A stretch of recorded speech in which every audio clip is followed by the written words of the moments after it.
All right, good evening or good afternoon, depends where you are joining us from. And welcome to our Haaretz.com Zoom conversation. Thank you for being with us. Our conversation today will focus on Israel's coronavirus crisis. Israel is currently in the midst of a second national lockdown, the first country in the world to go through that destabilizing experience. What does it mean for us here in Israel? Schools are shut down, businesses are shutting down or sadly collapsing, and the government itself seems on some days, including today, like it is on the verge of falling apart. How did a country that was considered a success story in its handling of the first COVID-19 wave in the spring end up in such a miserable situation just a few months later? My name is Amir Tibon, and I will be moderating today's conversation. Joining us are Amos Arel and Judy Maltz. Amos and Judy, if you can wave, let us know that you hear me. Amos is Haaretz, a national security and defense analyst.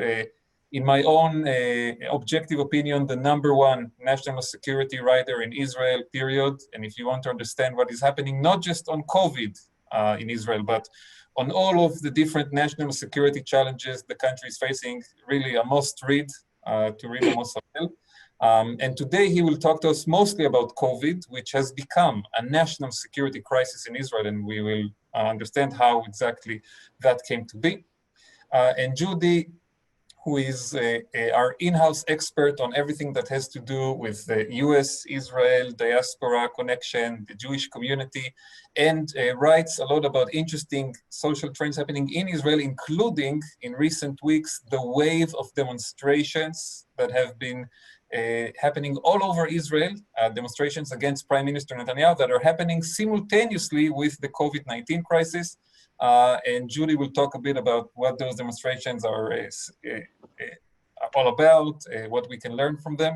And again, if you want to understand in-depth stories that are happening in Israel, you have to read Judy. So thank you for joining us for the conversation. We will go on and for just under an hour. And there will also be a Q&A session at the end, which basically I will ask the questions and you can send them via the chat or the Q&A window that you can see on your screen.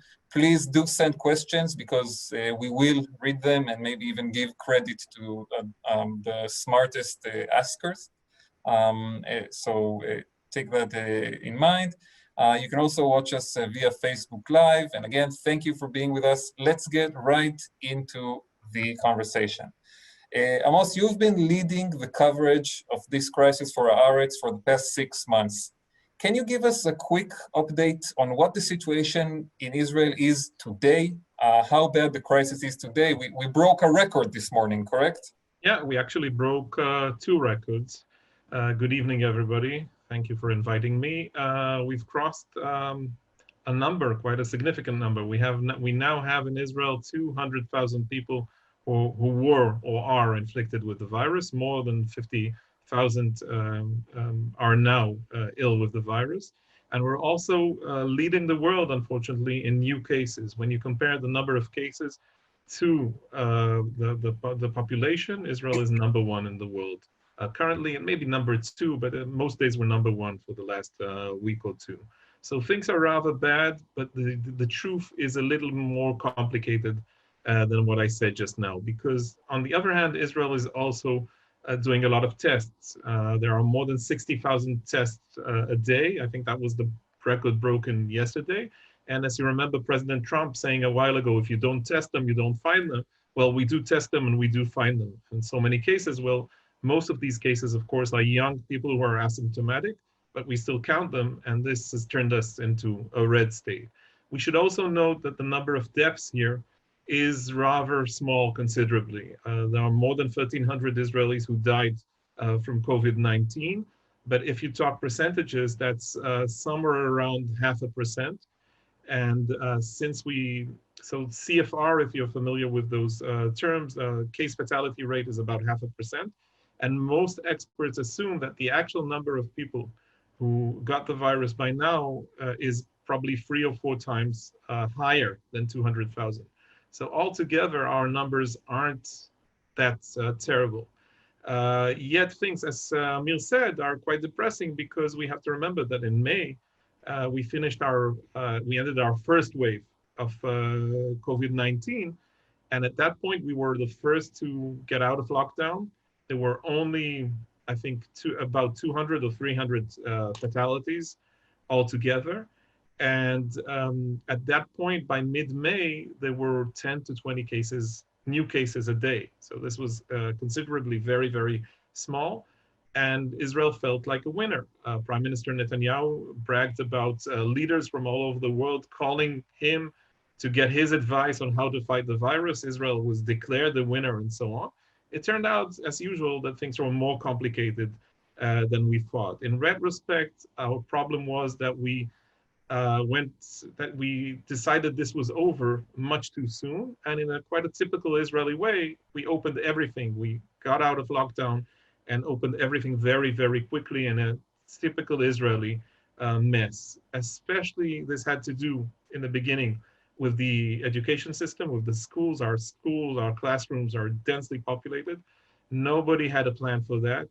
There were quite a lot of cases. Later on, while the students were on holiday during July and August, came other problems. Mostly this had to do with the wedding season and all kinds of parties with hundreds and hundreds of people attending, whether it was secular Jews or ultra-Orthodox Haredi Jews or Arab Israelis, different parts of Israeli society, but everybody wasn't following the direction. Everybody contributed to this achievement. Yeah, but the government is also to blame. It was the prime minister himself who said, "Go and have fun" when in mid-May, and what the government was actually signaling to the people was, "This is over. We won this already.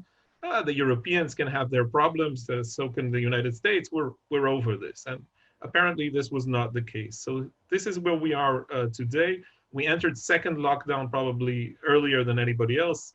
The US, Canada, some European states may be facing the same kind of problem in a few weeks. We have a large number of ill people right now, considering the number of citizens we have, just slightly over 9 million. And the main fear here is from some kind of a scenario which would be similar to what happened in Italy or in New York City in March, that there would be too many people flooding the emergency rooms, the hospitals, and that the hospital system might collapse.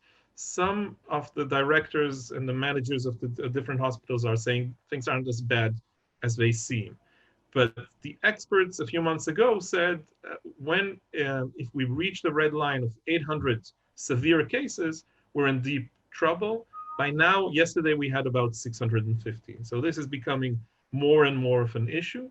And the debate, I'm sure Judy will touch on this in a second, the debate over demonstrations, the debate over prayers in Yom Kippur and so on. But the other side of the debate has to do with preparedness. What did we actually do between May and October to prepare us to such a situation? And everybody assumes that by winter, things would get even more troubling.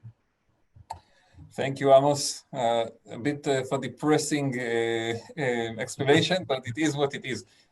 Judy, Amos mentioned New York as an example of a place that was very hard hit during the first wave. And over there, we did see those horrifying pictures from the hospitals.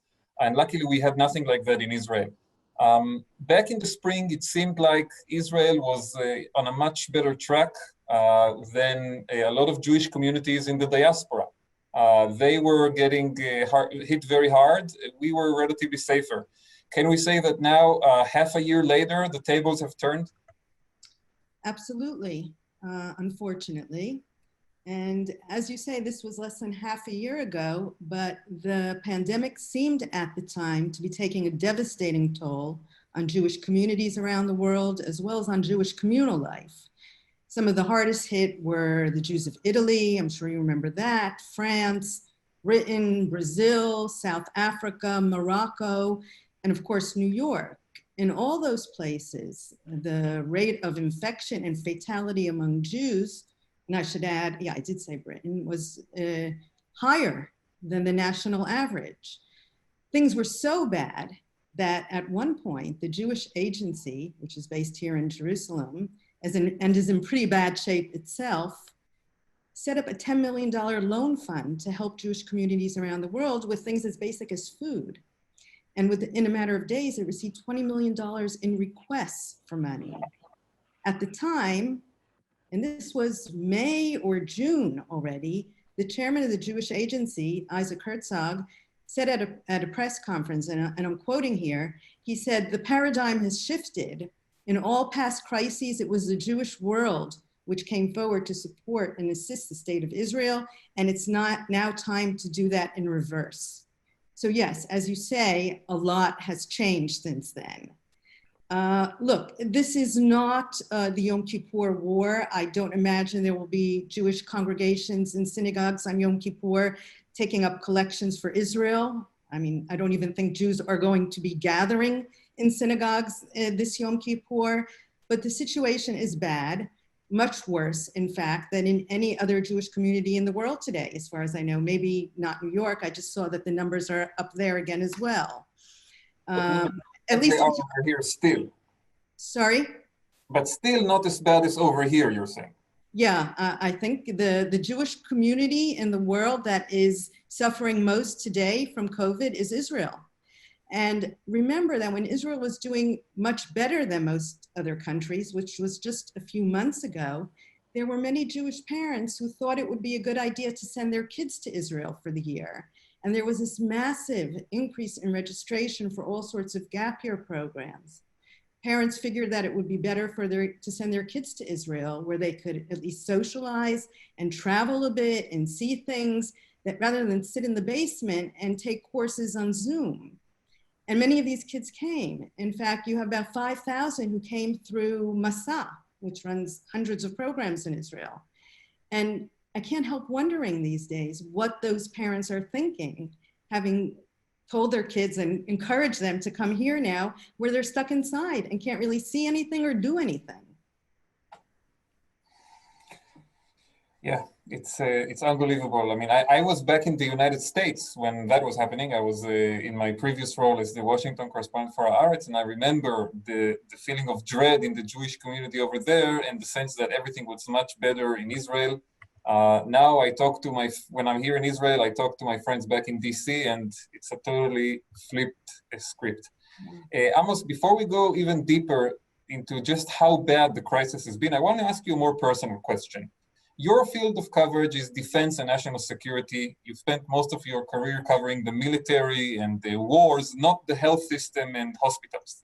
And I know that when the COVID crisis began, you were asked by our editor-in-chief, Aluf Ben, to lead the coverage of this issue for Haaretz. Why was that decision made to take a national security correspondent and ask him to cover a health story? And how has the transition been for you? Well, maybe you should ask Aluf that. But in the words of the Godfather, they gave me an offer I couldn't refuse.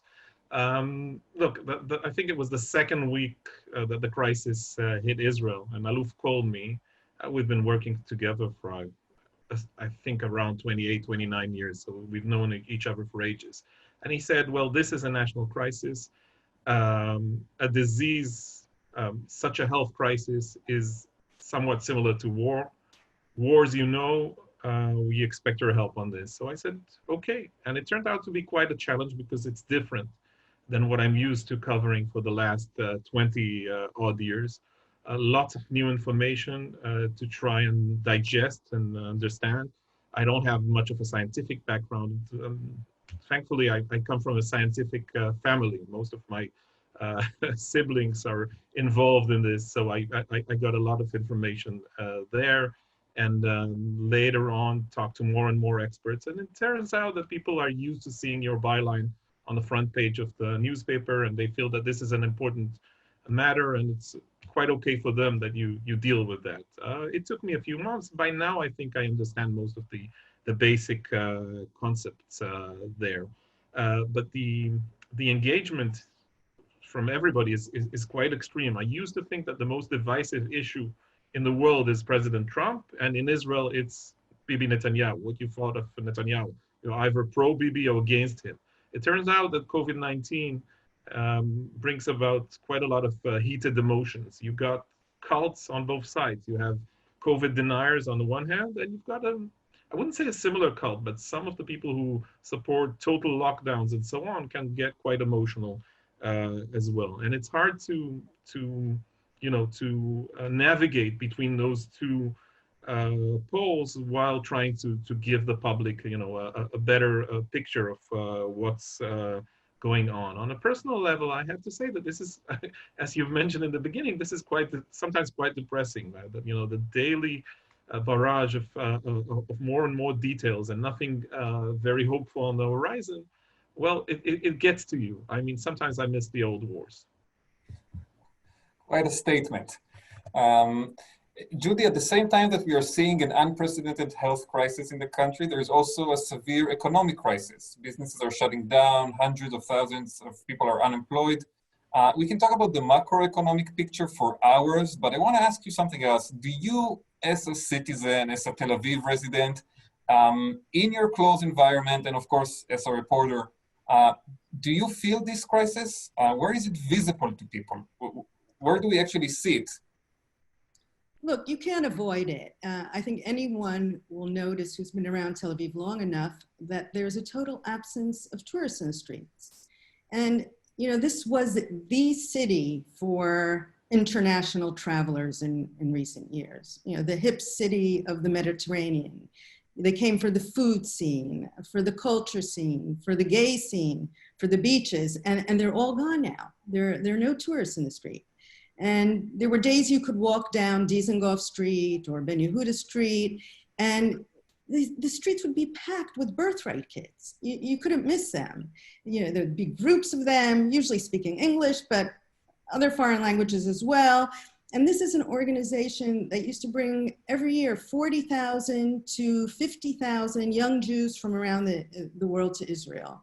And since March, nobody.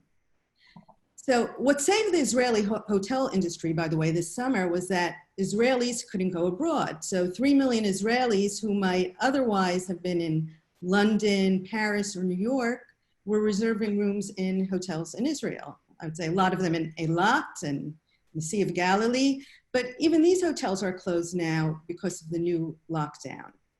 Restaurants have taken a devastating blow. Many that shut down during the first lockdown never reopened. And maybe I should share a personal story that I think is very telling. About 2 weeks ago, my youngest daughter joined the Army. And the day before, I said to her, let's go out to lunch to a restaurant, because we hadn't been to a restaurant in a very long time. And there's a very nice, popular restaurant here in the neighborhood. And we went in and had a very nice lunch. And I spoke to the restaurant owner. And I said to her, I'd love to bring my husband back here. What are your hours? She said, I don't know anymore. Take my card. If you want to come, just call me and I'll let you know if we're open or not. And it was just very sad to think that this is the way people have to manage a business these days. Now, as I said, I don't really go out to restaurants anymore, neither do many of my friends. I think most people at this point think it's too much of a risk. The risk of eating out outweigh the benefits at this point. You just don't want to have to take any risks that aren't necessary anymore. And I happen to live in a neighborhood that has a huge number of high-tech companies and startups. Probably one of Israel's best-known high-tech company, Checkpoint, is just down the block from me. So there's this whole industry of restaurants in the neighborhood that are built around serving lunch to all these high-tech workers. And you used to be able to find lines down the block at some of these restaurants during the day. And now there's hardly anyone. And it's because most of these high-techies, I want to believe that many of them still have their jobs, but they're working from home right now. And they'll probably continue to do so for the foreseeable future. Yeah, it's not a pretty picture. Almost when I was listening to Judy now talk about the risk of eating out, the feeling of the streets being empty, I couldn't avoid going back to memories that we all have from the second Intifada days, when these were the conversations Israelis were having. Should we take the risk of going on the bus, going to a restaurant, sometimes just out in the street? And you mentioned in your earlier remarks the comparison to a war situation. Do you see that similarity? Are we in a war reality here? Yeah, I have to admit, Amir, I was using the same example as well, especially the Second Intifada, because the battle was fought at home or almost at home. The questions at that time were, am I going to a restaurant or to watch a film, or just taking the bus, considering the possibility, which was quite, it could happen, where somebody might, a Palestinian terrorist may blow himself up in that bus or cinema or restaurant. I don't think it's exactly the same right now. The danger is there, of course. There's a sort of an unknown enemy. People are afraid, people are calculating risks and so on. It's not exactly the same. And I think we should take this in proportion. I mean, things are very, very tough right now. And actually more Israelis already died from COVID-19 than they died during the Second Intifada between 2000 and 2006. And yet the average age of those fatalities is 81. Now, every death is important to the family and friends and so on, but that's different than whole families being slaughtered in buses and restaurants the way it happened many, many years ago. And still, and when we talk about those scenarios in Italy or New York City, we have to admit this is not the case here. The highest, I think, number we've had of casualties, of deaths in one day is around 24, 25. That's not the same as 800 people dying in one day in New York City or in northern Italy. Things are bad, but I wouldn't go that far. And I hope we don't get there. And I hope our hospital system is strong enough to deal with the current flood of new hospitalizations and so on. So I'd put this into context. Things are sometimes terrifying for many people, especially older people or people who have all kinds of health risks and so on.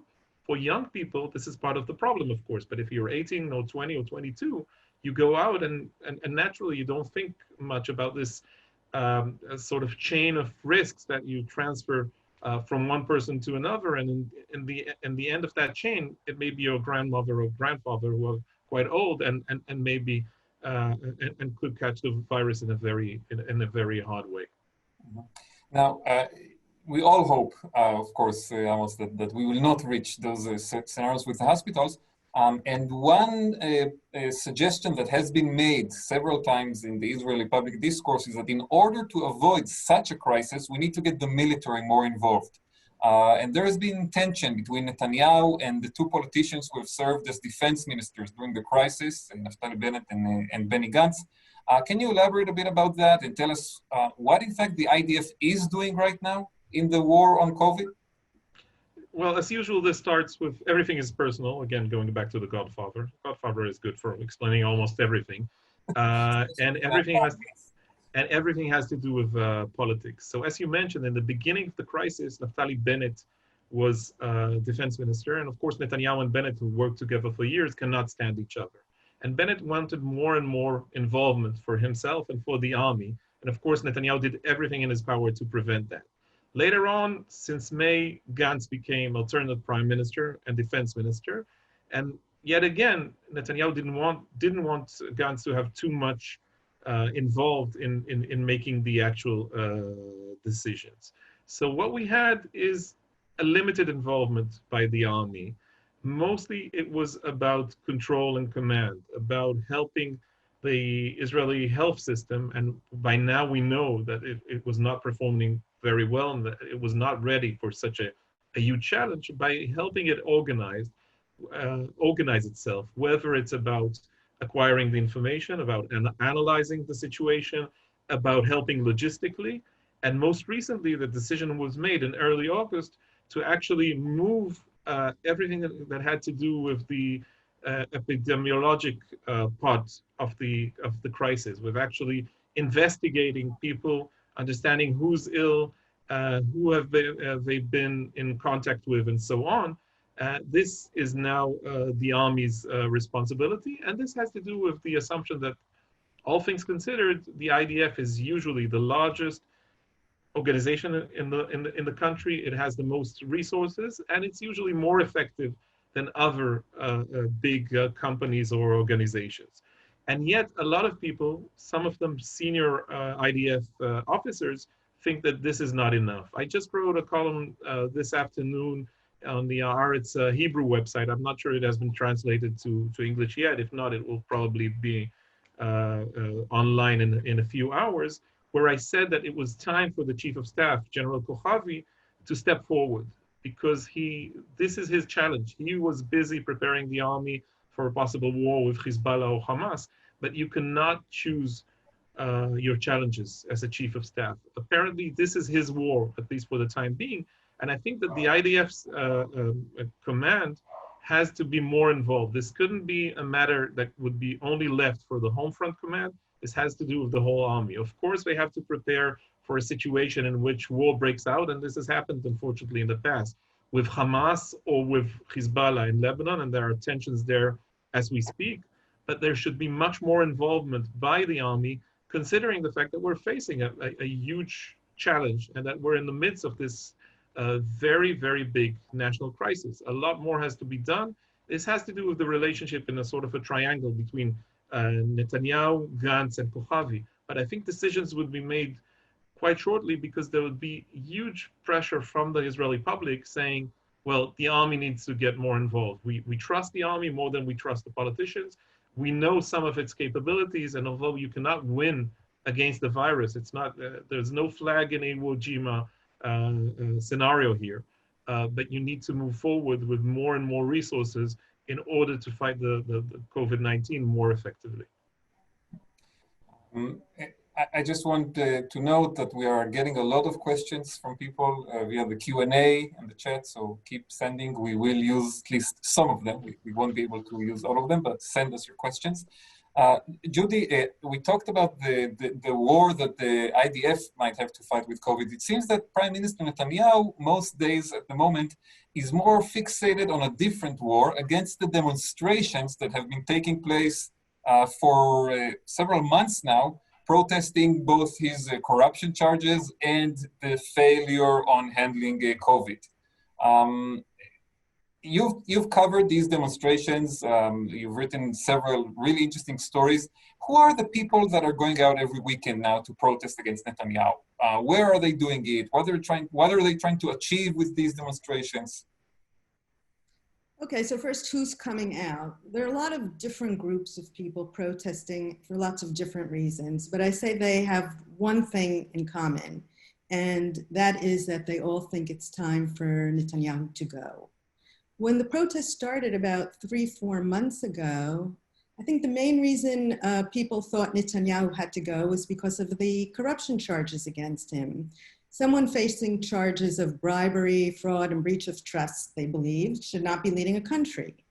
There were also deep concerns that because of his legal problems, Netanyahu would make decisions that serve his personal good rather than that of the people. But lately, with Israel becoming one of the countries with the highest corona infection rates in the world, another issue driving these protests is Netanyahu's mishandling of the crisis. And I would say that a third issue is his whole war against the protests is bringing even more people out, although it subsided in recent weeks. So that's the main reason. They're very anti-Netanyahu, these protests. But you will see there, if you go, lots of different groups of people holding up signs that represent lots of other causes. You have anti-occupation activists out there. You have environmentalists. At one point, you had the Breslov Hasidim, which was very unusual, and they had joined because they were angry about not being able to make their annual pilgrimages to Uman to visit the grave of their Rebbe. There are feminists out there demanding that more women be brought into the political decision-making process. But I'll tell you who you don't see there. You do not see many religious people, and you do not see many Arab citizens. It hasn't really caught on in these communities. And it's not because religious Israeli Jews or Arab citizens feel comfortable with corruption. It's not because they have an easy time with the pandemic. In fact, if anything, probably the opposite.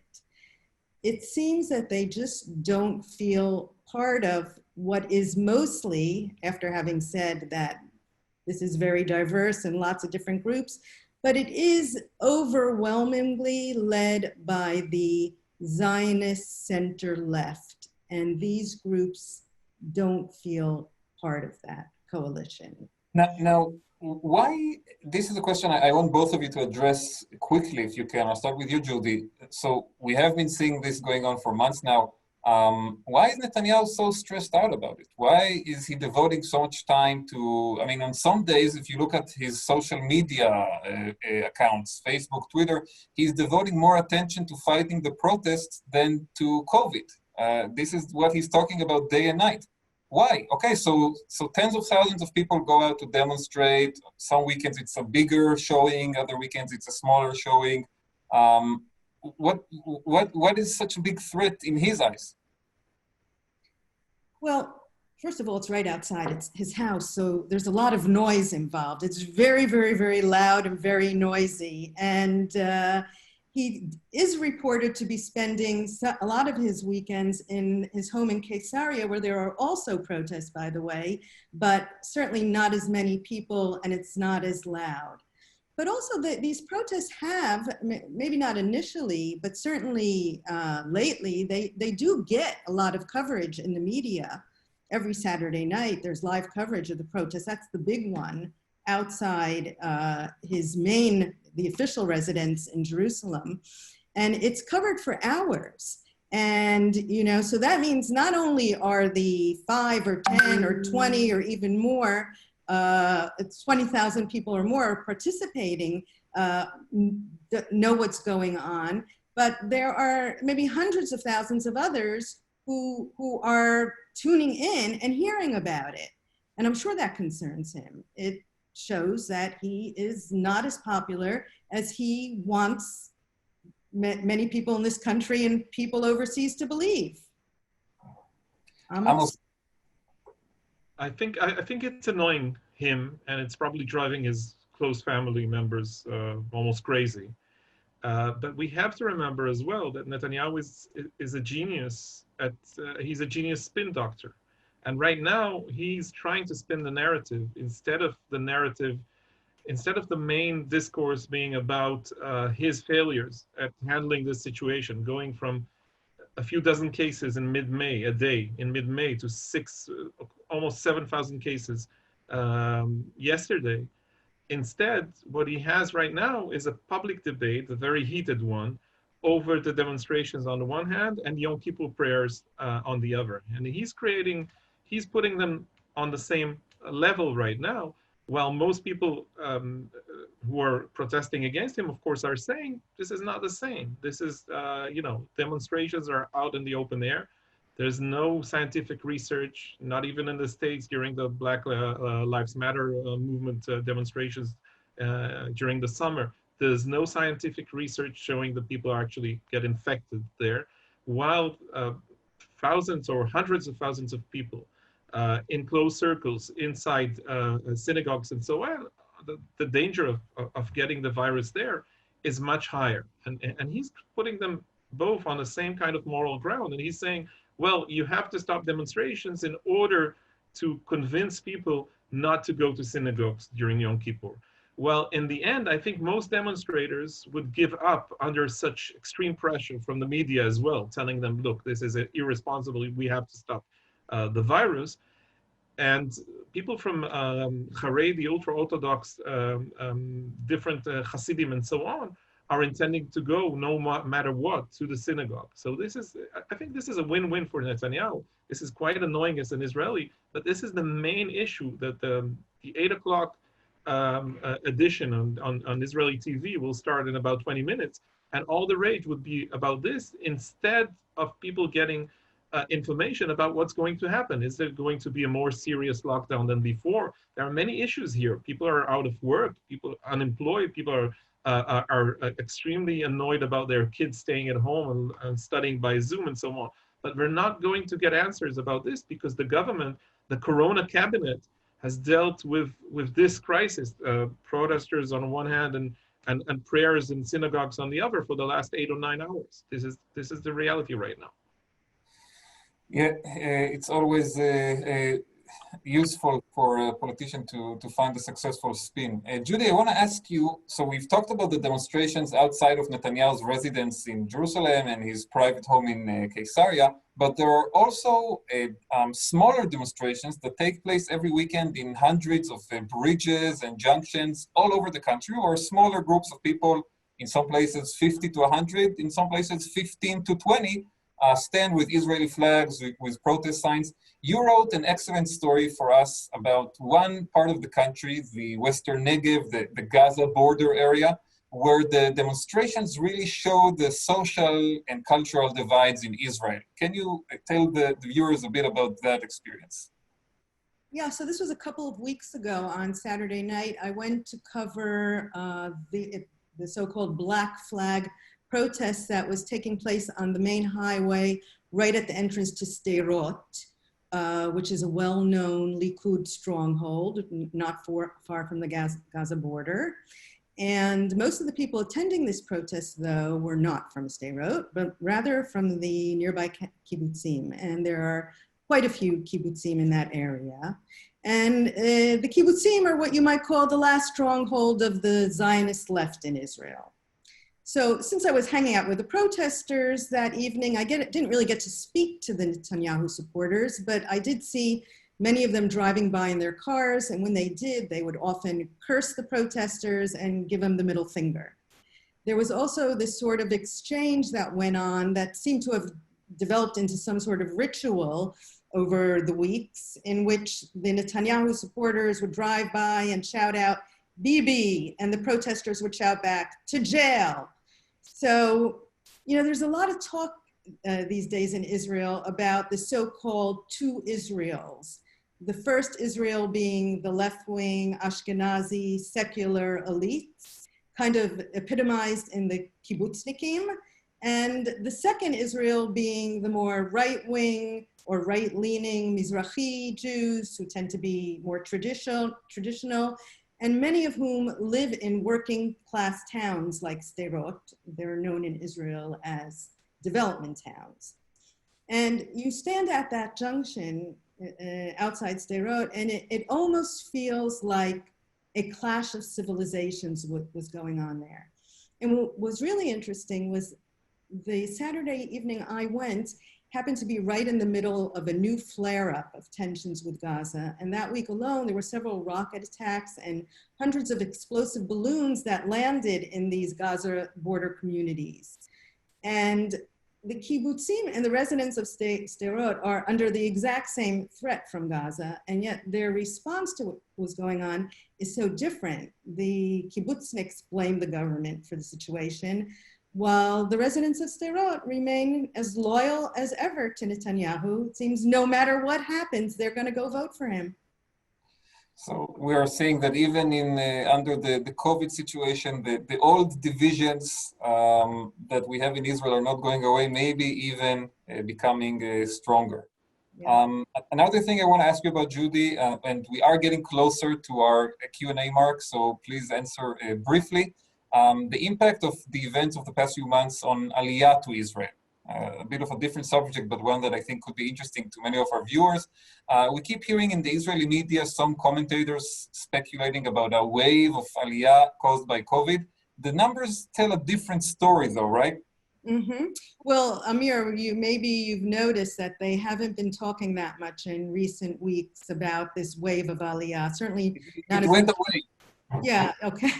According to the latest figures, there were just under 13,000 immigrants who arrived in Israel in the first 8 months of the year. And just for some context, in most years in the past decade or so, there's about 30,000 a year. So we're 8 months into the year, and we have less than half of that. So this is not going to be a record-breaking year, as the Israeli government minister, Pnina Tamano-Shato, who's in charge of Aliyah, and Jewish Agency Chairman Isaac Herzog, they were talking about 90,000 immigrants by the end of 2021. Herzog talked about 250,000. We have David Biton, he's a Likud member and head of the Knesset Aliyah Committee. He was talking about 500,000, okay? So that's not gonna happen. Why was there all this talk about Aliyah? Because at one point, we discussed earlier, Israel was doing much better than most countries in the world in combating this pandemic. So for a while there, it looked like a very desirable place to live. And many people were saying, look, the Israeli health system seems to be a lot better than the health system we have here in the United States or the health system we have here in England. So maybe this is the time for a move like that. But as we started this conversation with the same issue, this is obviously all changed in recent months. And I can't really imagine that anyone living in a country that has lower COVID rates, where the economy is starting to emerge from this, would now, of all times, be considering moving to Israel. Okay. Thank you, Judy. We are now going to take questions that people sent, and I will say Amos will have to leave us a bit earlier because he is covering the drama we have today in Israel, the cabinet meeting that is ongoing about the restrictions and the lockdown. So we'll have him for just a few more minutes. So I'll start with a question for you, Amos. Will the 3-week lockdown actually bring down the numbers? This is a question from Bernard Schultz. First of all, we now have recent numbers for this afternoon, and they're not quite frightening. More than 4,000 cases since midnight, and this is out of not too many tests. This is right now, the current rate is 14.5% positive test. Now, it depends. I don't know who exactly they tested today. They might have changed the guidelines and so on. But there's no sign yet of things slowing down. We'll probably break a new record by tomorrow. Having said that, things take time. We're used with this pandemic to talk about a sort of a 2-week difference. And we haven't reached 2 weeks yet since the decisions on lockdown. And I think in the end, at one point or another, the Israeli public will grasp the severity of the situation. It's somewhat unfortunate. We have this combination of a Western democracy on the one hand, we're very happy about that, but we're a Middle Eastern country in many ways. And this combination is quite different than, for instance, Sweden on the one hand, or Germany, or China on the other. And it turns out that we're not too prepared to deal with such challenges. Having said that, again, I should note, this is not the end of the world. I think that at one point or another, Israel would learn how to handle this, but we do need to get our act straightened out, because right now, the situation is quite bad. We have a question from Stephanie about a recent poll that came out showing that the confidence of the public in Netanyahu and his government right now is very low. This is a poll by the Israeli Democracy Institute. Basically, under 30% have confidence. Amos, do you think the lockdown situation and the attempts of Netanyahu now to make it even more severe could be connected to that? Do you think there are political considerations here, or is this mostly a professional decision? No, I think that Netanyahu is in deep trouble. He's in a deep political crisis. It has to do, of course, something we haven't mentioned at all today, but it's written all over the pages of Haaretz on a daily basis. His legal problems are the heart of the matter. He doesn't have a lot of room for maneuvering anymore. The possibility of elections suddenly seems far-fetched. I don't think he's going to win elections as easily as he thought a few weeks back. So this is the current situation right now, and I think most of the public is gradually losing trust in the way the government is handling the situation. On the other hand, as Judy's mentioned before in her anecdote about Sderot, I think there are Likud hardliners, what we call Bibists, who would support him no matter what. Remember Trump saying that he could shoot somebody on Fifth Avenue and his supporters would still cheer him. This is the same is true for many Netanyahu supporters. And more than anything else, Netanyahu enjoys the fact that there's no real political alternative. Because going back to March, to the beginning of the crisis, the best political trick that Netanyahu ever performed was his achievement of dividing blue and white. The fact that Lapid went one way and Gantz and Ashkenazi went the other. The meaning of that is that there's no no significant political alternative, even when he's performing so badly. People do not trust Gantz as a leader after everything that happens, and the same goes for Lapid. And this is why Netanyahu is still number one on the polls, even though he's losing credibility. Bennett, of course, right now is number two, but we'll have to see when elections arrive if he's willing to, if he's able to maintain that advantage. If you want to read, by the way, about the Netanyahu loyalists, the Bibistim, as we call them in Israel, that Amos mentioned, Judy had a wonderful story about that a few weeks ago.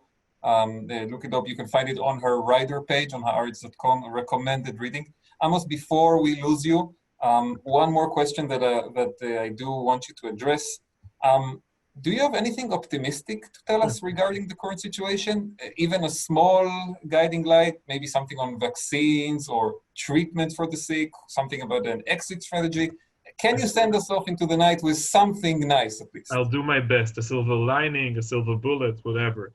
Look, I think science would win in the end. I think that what we're seeing right now is the whole international scientific community working, perhaps not necessarily together, sometimes apart, sometimes competing at each other, but working to reach vaccination. The vaccine will be here hopefully sometime next spring. And I think once we'll see that happening, there will be a way out. We're going through a difficult time. Winter would be difficult, but in the end, a vaccine would help solving this. I think the protocols of treatment and the medicine to treat people ill with COVID-19 will gradually improve. I think the doctors know more and more what they're doing. This wasn't the case in February or March, and we'll probably see quicker tests within a few months. That the ability to be tested for COVID and getting an answer within 45 minutes would be a game changer. You wouldn't have to wait all those hours to know if if you caught the virus, if you're dangerous to your environment, and so on. So all of these things would gradually help us learn to live with the virus until we hopefully defeat it. Dr. Fauci said that by the end of 2021, this would probably be over for the United States. We're a smaller country. If we manage to improve the way we deal with the pandemic right now, perhaps we'll be even faster at getting out of this very tight situation. Amen to that. Okay, Amos, we are releasing you from duty. And if our viewers, if you want to know why Amos is leaving, log on to Haaretz.com in an hour or so, and you will see he's writing and reporting about the crisis, about the cabinet meeting right now. A lot going on. Thank you, Amos. We have a question for Judy. It comes from Irv Schiffman. Is the virus creating a greater conflict between the secular and Haredi communities in Israel? For sure, it is. There is this perception. Again, the Haredi community is not one community. There are quite a few little communities within the ultra-Orthodox. But I think among the secular Israelis, there is this feeling that the ultra-Orthodox live in a state of their own, have their own leaders who tell them what to do, and many of them are not taking this virus all that seriously. And they have no problem with breaking the laws, and we are all, the secular Israelis, paying the price for that, because the biggest outbreaks, or at least initially, were in the ultra-Orthodox community. And this is what forced the initial lockdowns. And with the lockdowns came businesses that closed, people who lost their businesses, people who lost their jobs. And there was this sense that they are just not obeying the rules. They are not showing any solidarity. Everyone should be showing solidarity at a time like this, and they're just in their own little state. And do you think and this is another question that is within the same area, do you think there is a way to slow or even reverse the sense of, sectorizing of the Israeli society during this crisis, the anger that we are seeing, from secular to religious and Haredi, Jews and Arabs, right-wing and left-wing, do you think there is a remedy for that in the current situation? I think not, unfortunately, under this current government. For there to be a new mood in this country and for there to be a sense of solidarity and for all these divisions to stop, there has to be somebody who has a very different type of personality leading this country. So you're saying this is related to a problem of trust with the leadership, first of all? Yeah, and Netanyahu at the helm, obviously. Mm-hmm. Because he thrives on this. He thrives on this, so there's no way he's going to stop. Now, there's another question that we have. There have been calls with the situation to stop some of the demonstrations, and you know, Netanyahu has been pushing for it. Having covered those demonstrations, having spoken to the people who are organizing, leading, and then taking part in it, do you see that happening? Do you see them saying, okay, now with the crisis and the lockdown, we're going to stop the demonstrations maybe for 2 weeks or 3, let everything calm down and renew it? Or do you think they're going to insist and keep coming out? I think there's a big split now happening within the protest movement between those who are really hardcore who are saying, we have to keep going on. If we stop now, that's the end. We're playing into Netanyahu's hands and this will be a huge victory for him. And between others who say, you know, this is a moment of crisis. These are not normal times.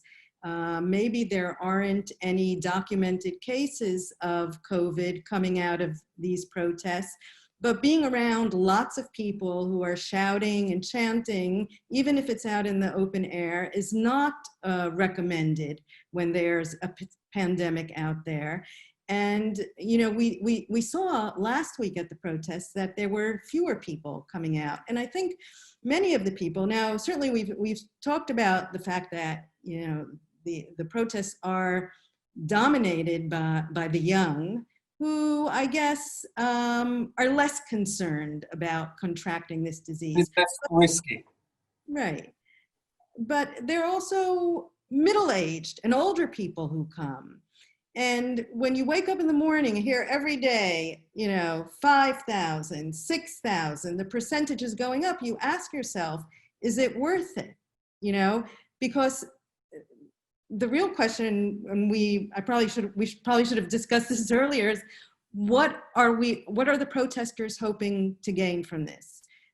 Do they really believe that they're going to be able to push Netanyahu out of office, or that he's going to come out one night and say, okay, I give up, that's it, I'm resigning? He's not going to do that. He probably wouldn't do that unless, you know, there were, rather than 20,000 people out there, there were 200,000 or 2 million. You know, then he wouldn't have a choice. But if these protests, they seem to have kind of maxed out at, you know, 5, 10, 15,000 people. That's as much as they're getting. And once the numbers are going down, I think that those who are in favor of saying, let's take a break now, they understand that we're losing the momentum. Let's try maybe something else or other things we can do besides going outside and shouting and maybe risking our health. So to be continued, we'll see after the lockdown if it catches on again.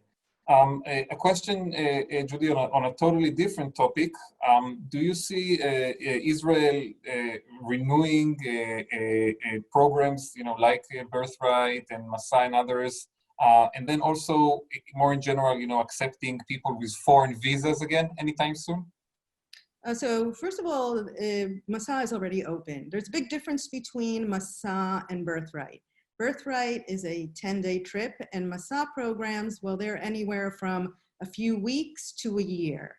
Masa was able to renew its programs because if you're coming to Israel for a year, there's no problem going into quarantine for 2 weeks.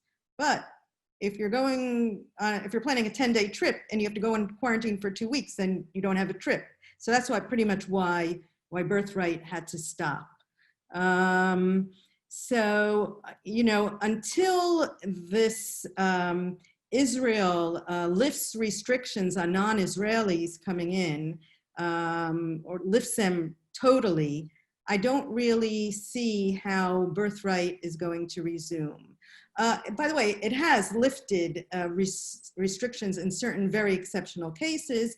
You may recall that I had a story last week that a group of 70 evangelicals who volunteer on vineyards in the West Bank settlements were given special permission to come to Israel, even though they don't fit any of the criteria for this sort of exemption.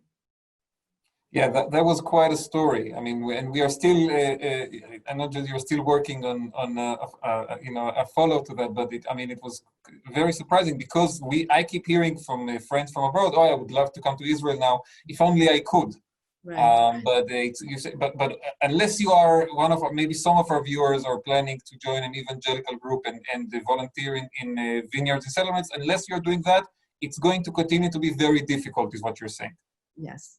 It will. And remember, early on in the pandemic, when Israel seemed to be doing very well, there were many French Jews who were very, very angry with the Israeli government because Israel was not allowing in Jews. You had to have Israeli citizenship to get in. They're saying, how can you turn away Jews? And Israel did. Yeah, well, it is a different time right now. We're getting very close to the end of the hour. Thank you for everyone who joined us and was with us. And Judy, I do want to ask you before we finish, in the long term, thinking just outside of the current moment for a second, how do you think this is going to change the relationship between Israel and diaspora communities, the crisis we are seeing right now?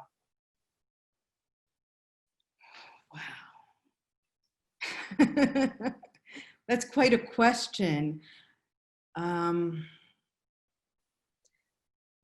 know, I don't think this pandemic itself is going to do much to change things. There are so many other things that could happen that will change things, such as a change in government in the United States, which might happen in November, a possible change in government here at some point, Netanyahu stepping down. Those are the things that might change the relationship. I mean, COVID is something so universal. We're all kind of going through it together. There's no reason that it would really have an impact one way or the other on the relationship, I don't think, except that we haven't seen each other in a long time because we can't fly there and they can't fly here. But, you know, there's Zoom and there's Facebook and there's WhatsApp. So, you know, we're in touch and everything. Yeah, there is Zoom, and we're going to continue doing these Zoom conversations on Haaretz.com, by the way, including during the US election season. We know in the next few weeks, we will have some interesting sessions on how the election will affect Israel, the American Jewish community, the Middle East in general. So stay connected and keep following. Thank you, Judy, for a fascinating discussion. Thanks to Amos, who's no longer with us right now. He's working on some interesting stories, and I invite everyone to log on to Haaretz later today and read them. And thank you, all of our viewers, for being with us. I'm Amir Tibon. Keep visiting us at Haaretz.com, subscribe, get reader alerts for Judy and Amos, and let's meet here soon in the next Haaretz.com Zoom session. Have a great day, great evening. Thank you and goodbye.